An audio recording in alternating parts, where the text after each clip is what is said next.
history belongs to all of us. History belongs to everyone. And that's true.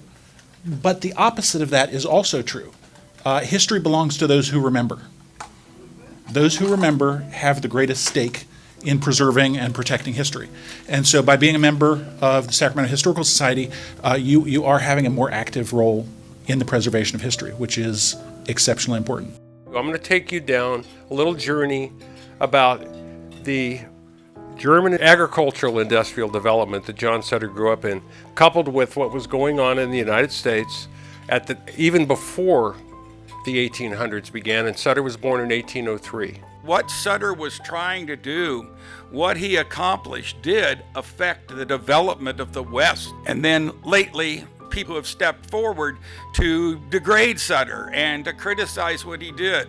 There's no way on earth that I would stand up here and tell you that the California Indians were not decimated by the introduction of European culture and Europeans into their area. It's also very difficult to compare people across time and how people acted in the 1860s or 1840s, and what they thought then is very different than how people see things today. There was very little history about women coming through the political process in California going back to the gold rush. Probably never heard of many of them or most of them, but they did remarkable things. Unfortunately, most of them are lost to history. 6 years later, in 1918, the first 4 women were elected to the State Assembly: Grace Doris, Elizabeth Hughes, Esto Broughton, and Anna Saylor. They defeated their male candidates. Well, thank you, and it is just a delight for me to be with you tonight, because there is nothing I like more than to tell the Mercy story. Let me introduce you to Mother Mary Baptist Russell. She is the formidable woman who brought Mercy to California in 1854. California is widely renowned for being one of the places in the world that has completely re-engineered its environment.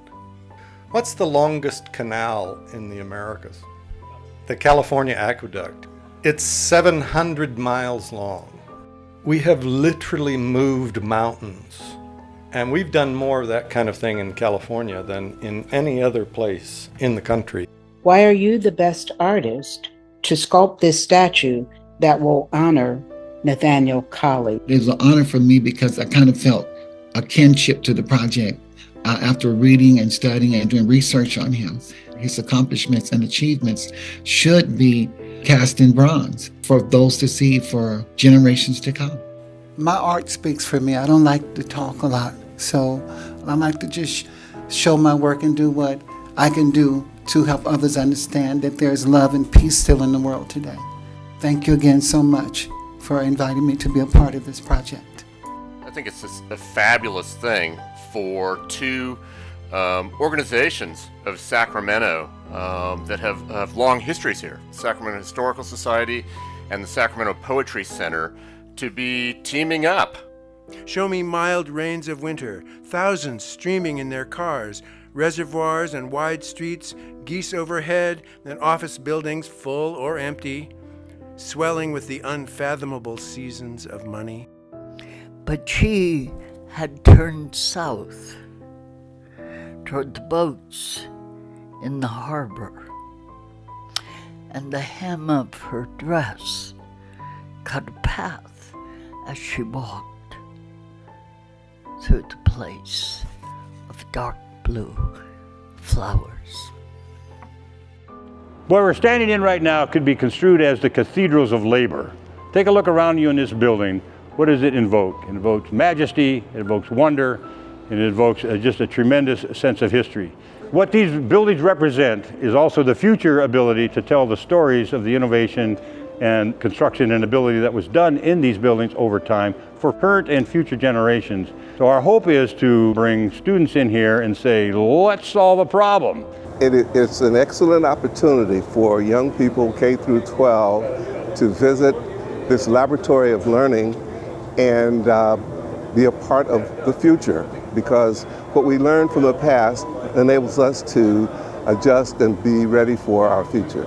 This is my first time at the rail yards. I've been to the museum, of course, but it was very exciting to see the rail yards. So I teach at a community college, and right now, when I think of technology, it's all about AI. It's all very much screen-based, and the rail yards represent a technology in the past and the innovation that Sacramentans and people all over the world had. The best of what we do is we help young people, and all people really, imagine their futures through understanding their past. So when we think about the future of this place, it's not merely just let's walk in and look at collections, or let's walk in and look at people working. This becomes a really important part of the museum's future and part of Sacramento's future. I'm Stephanie Taylor. We're standing in front of the mural I created originally in 1999 for the Rail Fair. It brings history alive for students to go in there and maybe not climb on the machines, but see them and smell the old oil and look up close at the history. It will bring it so much more alive.